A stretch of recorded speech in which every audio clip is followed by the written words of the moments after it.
Kalian pernah nggak sih ngelihat sesuatu yang aneh, sesuatu yang nggak bisa dijelasin gitu, atau mungkin ngerasa ada orang lain di ruangan padahal kalian sendirian?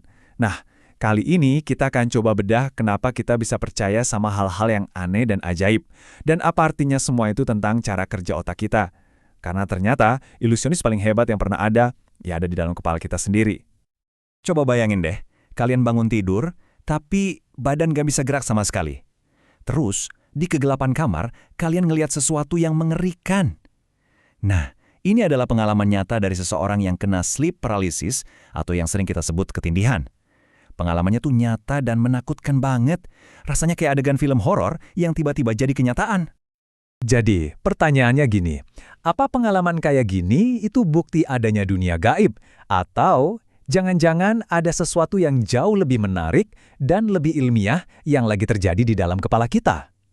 Ternyata, jawaban dari misteri ini bukan soal hal supernatural, tapi soal gimana arsitektur otak kita dirancang. Oke, ayo kita bedah bareng-bareng. Biar ngerti soal pengalaman-pengalaman aneh ini, kita tuh butuh semacam buku panduan buat otak kita sendiri. Jadi otak kita ini udah berevolusi dengan beberapa jalan pintas yang super canggih buat bertahan hidup. Jalan pintas ini cepat, efisien, tapi ya kadang suka ngaco dikit. Para psikolog nyebutnya pemikiran sistem 1 dan sistem 2.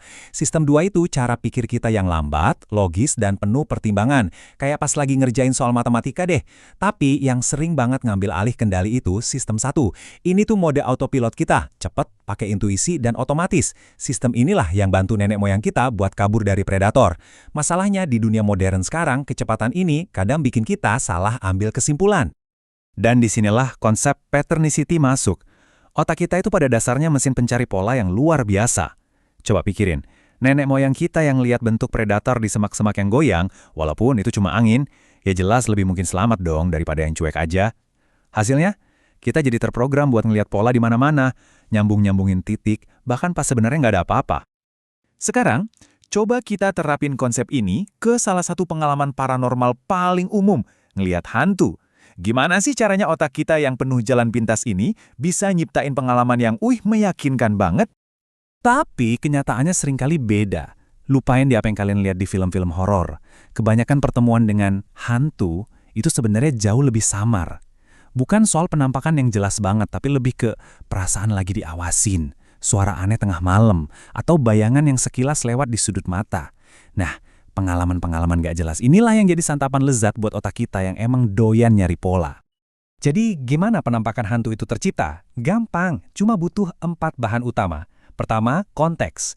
Kalau ada yang bilang sebuah rumah itu angker, otak kita otomatis jadi waspada dan nyari-nyari bukti. Kedua, kepercayaan awal. Kalau dari awal udah percaya, ya makin gampang deh menafsirkan hal aneh jadi paranormal.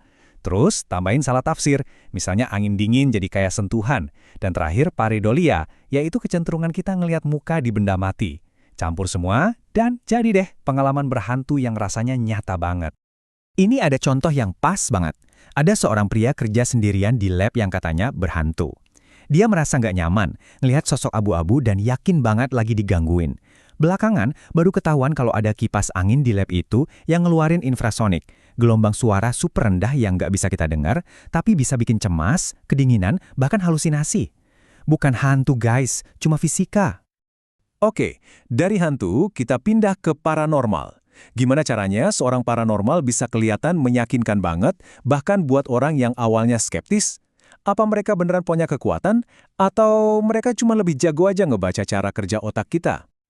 Sebelum kita bahas caranya, kita ngomongin duit dulu ya. 2,2 miliar dolar. Segitu banyaknya uang yang dihabiskan orang Amerika setiap tahun buat jasa paranormal.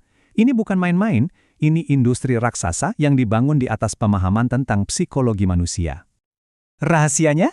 Ada teknik yang namanya cold reading. Ini bukan sihir, tapi murni permainan psikologis. Mereka mulai dengan pernyataan Barnum, kalimat umum yang rasanya personal tapi sebenarnya cocok buat semua orang. Terus mereka mancing informasi dengan pinter. Nah, disinilah jeniusnya. Otak kita tuh emang cenderung inget tebakan yang benar dan ngelupain puluhan tebakan yang salah. Bahkan tebakan yang nyaris benar pun sering kita anggap bukti. Ini ilusi yang diciptain sama bias di otak kita sendiri.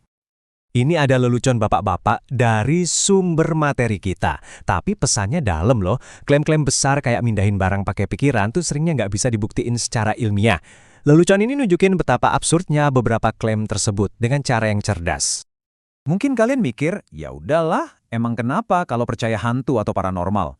Kayaknya nggak bahaya kan? Mungkin emang nggak ada salahnya. Tapi, bias kognitif yang sama yang bikin kita percaya sama hal-hal aneh ini, ternyata bisa punya konsekuensi yang serius banget di dunia nyata. Jadi, ini intinya. Mekanisme otak yang bikin kita ngira suara derit itu langkah kaki hantu, yaitu juga mekanisme yang sama yang bikin kita gampang percaya sama teori konspirasi dan hoax. Semuanya berakar dari keinginan otak kita buat nemuin pola dan jawaban cepat. Dan biayanya, mahal banget.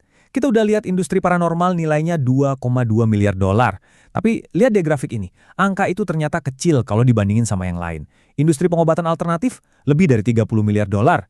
Industri kebugaran global hampir kali 5 triliun dolar.